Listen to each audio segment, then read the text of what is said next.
लंका की धरती उस दिन असामान्य रूप से शांत थी।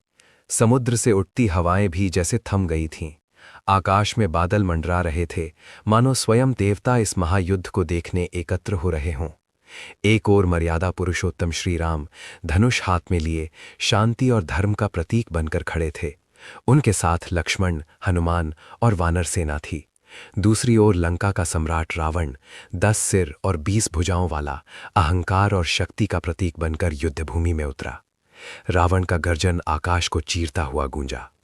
राम, आज तेरे धर्म की परीक्षा होगी। आज ये तय होगा कि शक्ति बड़ी है या मर्यादा। श्री राम ने शांत स्वर में उत्तर दिया।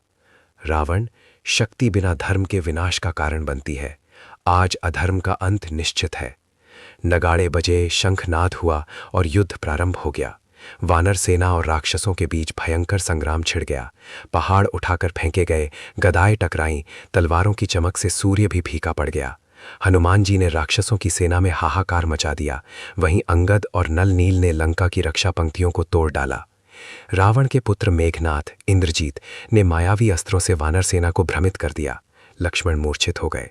उस क्षण युद्धभूमि में शोक छा गया। श्री राम की आंखों में पीड़ा थी, लेकिन विश्वास भी। हनुमान जी संजीवनी बूटी लाकर लक्ष्मण को बचा लाए।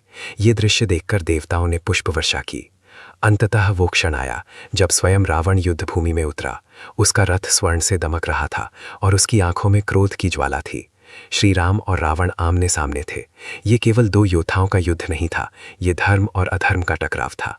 रावण ने एक के बाद एक भयानक अस्त्र चलाए। पृथ्वी कांप उठी, आकाश में अग्नि बरसने लगी। श्री राम ने हर अस्त्र को धैर्य और कौशल से निष्फल कर दिया। जब श्री राम का बाण रावण के एक सिर को काट देता तो वो तुरंत पुनः उत्पन्न हो जाता। ये देखकर वानर सेना विचलित हो गई। तभी विभीषण आगे आए और बोले, प्रभु, रावण के नाभि में अमृत कुंड है। जब तक वो सुरक्षित है, रावण अमर है। श्री राम ने क्षण भर आंखें मूंद ली, फिर माता सीता का स्मरण किया और ब्रह्मा जी द्वारा दिए गए ब्रह्मास्त्र को धनुष पर चढ़ाया। वातावरण गंभीर हो गया। देवता, ऋषि, गंधर्व सब स्तब्ध होकर देखने लगे। श्री राम ने कहा, रावण, ये अंतिम अवसर है, अधर्म छोड़ दो। रावण हंसा। रावण कभी झुकता नहीं। क्षण भर में ब्रह्मास्त्र छोड़ा गया।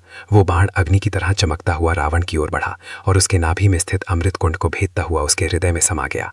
रावण का गर्जन धीमा पड़ गया। उसके 10 सिर झुक गए। लंका का सम्राट धरती पर गिर पड़ा। आकाश से देववाणी हुई, धर्म की विजय हुई। श्री राम ने रावण के पास जाकर कहा, तुम महान विद्वान थे, पर अहंकार ने तुम्हारा नाश कर दिया। विभीषण को लंका का राजा बनाया गया। माता सीता की अग्नि परीक्षा हुई और उनका पवित्रता से पुनर्मिलन हुआ। लंका में फिर से शांति स्थापित हुई। ये युद्ध हमें सिखाता है कि अहंकार चाहे कितना भी शक्तिशाली क्यों ना हो, अंत में